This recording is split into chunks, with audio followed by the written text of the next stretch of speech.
There are two sides to coming to terms with an idea that's uncomfortable, unpleasant, or frightening. One is the intellectual side, the facts, the logic, etc. The other is the emotional side. I'm making this video to address a few of the basic mathematical foundations for what I believe will be the greatest collapse in history. This video is a precursor and, in fact, a prerequisite for my next video, which will be attempting to get the message across on a more emotional level. Alright, so let's start with the basics. Fact number one. The U.S. imports about 66% of its oil. And this is common knowledge. Fact number two. 70% of that oil is used for transportation. Also common knowledge. Fact number three. The U.S. dollar is not backed by anything physical. It's backed by debt originating from the issuance of bonds.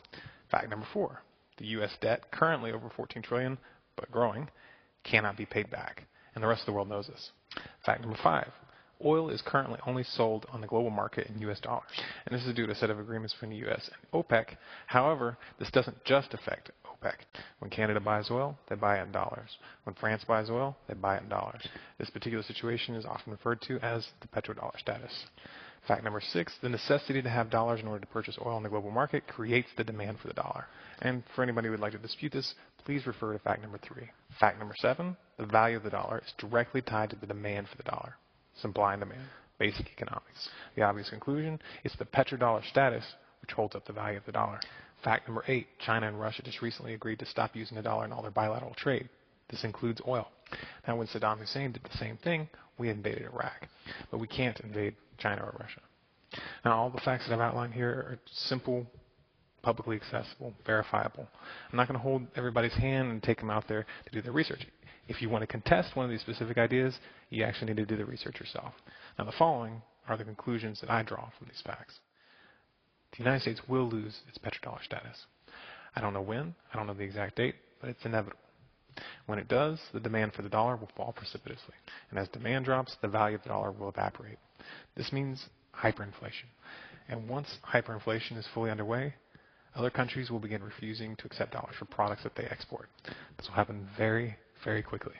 Now remember, U.S. imports 66% of its oil. And that oil is not going to keep coming in if exporters no longer accept U.S. dollars. And remember, we established 70% of all domestic oil consumption is used for transportation. So if you subtract that 66% from the 70%, you're left with about 4% left for transport in general. Now it's important to realize that when we say transport, it includes 18-wheelers and all sorts of supply chain transportation, which make up a considerable part of that 70%.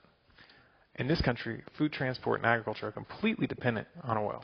And obviously you can't cut out food transport without causing starvation. Logical conclusion, you're not going to be able to get gasoline to drive your car. Nobody is. However, even cutting back all individual car usage to zero will not be enough to prevent catastrophe. And here's why.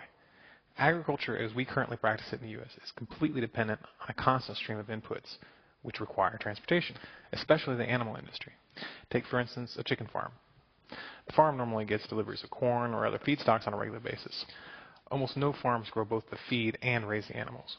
The loss of the petrodollar would lead to astronomical price increases for that transport, and that will translate into astronomical prices in the grocery store.